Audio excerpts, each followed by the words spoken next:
Bonjour à toutes et à tous, on va corriger l'exercice de la dernière fois, comme d'habitude. Donc, je vous ai proposé de mettre en place un observateur d'état pour un système que vous connaissez très bien, le circuit RLC. Donc, les équations qui règlent ce système sont connues, vous les avez déjà regardées d'autres fois. Je vous propose aussi des valeurs numériques pour R, L et C. Et je vous avais demandé de vérifier si le système est observable. Donc pour ça, il faut vérifier les matrices composées en ligne par C, AC et ainsi de suite. Et donc s'il est observable et que donc il est possible de mettre en place un observateur pour estimer l'état nommé X chapeau, déterminer la matrice L qui permet de placer les valeurs propres de l'observateur en -4 et en -25. Donc on va attaquer la correction de cet exercice que je vous avais donné à la fin de la dernière vidéo. Première question, vérifier si le système est observable.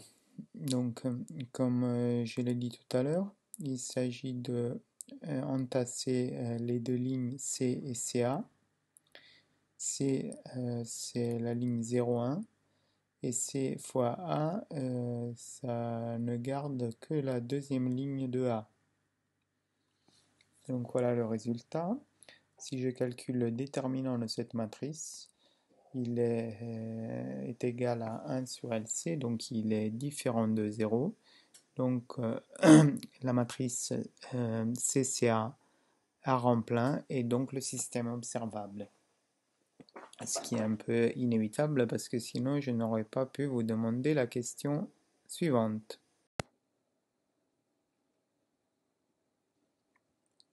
Question suivante qui est déterminer L pour placer les valeurs propres de l'observateur en -4 et -25. Donc, encore une fois, elle existe puisque le système est observable. C'est-à-dire que puisque j'ai vérifié tout à l'heure que la condition de l'observabilité est vérifiée, il est possible de trouver un L qui place les valeurs propres de l'observateur à ces endroits-là. Donc, on pose L égale à un vecteur colonne avec deux inconnus, L1 et L2. Pourquoi un vecteur colonne? Parce qu'on a vu la dernière fois que si je réécris la dynamique de l'erreur de l'observateur comme E égale l'état moins l'estimation qu'en fait l'observateur, la dynamique de cette erreur est liée à l'erreur même par la matrice carrée à moins LC. Donc il faut que LC soit carré, comme A. Donc puisque C c'est un vecteur ligne, il faut que L soit un vecteur colonne. Donc c'est pour ça que j'ai posé L égale L1, L2 en colonne. Donc si je reprends, il faut que je place les valeurs propres d'R moins LC en -4 et -25. Donc c'est toujours là pareil, il faut calculer le déterminant de SI moins A plus LC. Voici. Donc la matrice dont je vais calculer le déterminant, L1 et L2 apparaissent dans la deuxième colonne, puisque c'est 0, 1. Et le déterminant est donc égal à S au carré plus R sur L plus L2 fois S plus 1 moins L1 sur le produit de L et C. Donc si je développe avec les valeurs numériques qui sont proposées, je trouve S carré plus 100 plus L2 fois S plus 1000 fois 1 moins L1. Or, ce polynôme doit être égal au polynôme que j'obtiens avec les pôles en -4 et -25. Donc ça doit être égal à S plus 4 fois S plus 25, soit S carré plus 29S plus 100. Donc j'identifie les coefficients des polynômes et je trouve que L doit être 0,9 moins 71. Ici, j'ai utilisé la transposée pour gagner de la place et éviter d'écrire un vecteur colonne. On va passer au dernier sujet de ce cours sur le système linéaire, qui est la commande par retour d'état reconstruit par un observateur.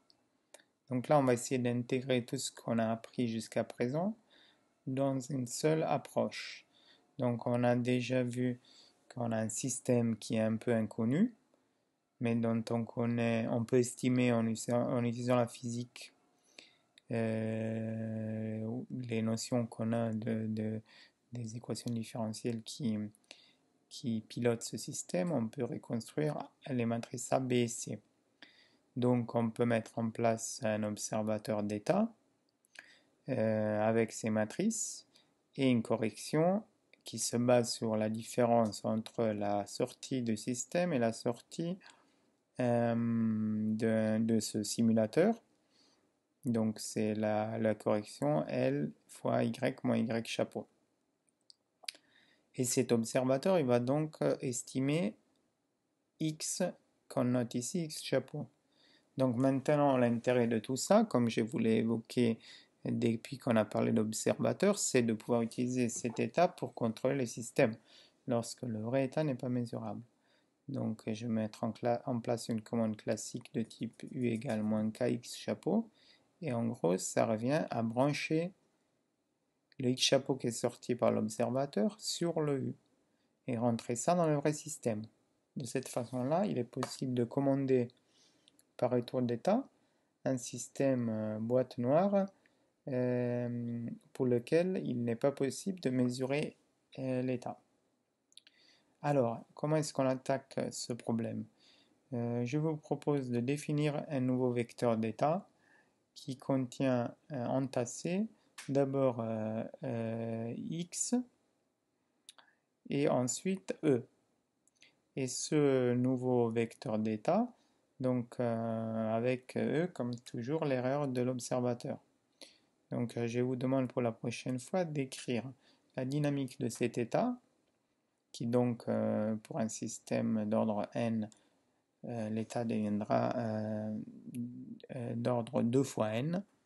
Donc il va doubler parce que vous mettez l'état du système et aussi l'erreur de l'observateur.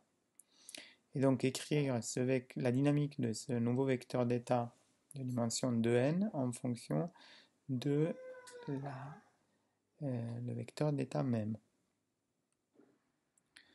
Deuxième question que je pose, sous quelles conditions de K et de L l'erreur de l'observateur et l'état de la boucle fermée vont converger tous les deux exponentiellement à 0. Donc je vous laisse réfléchir à ces deux questions auxquelles on donnera une réponse au début de la prochaine vidéo. Et je vous remercie pour votre attention.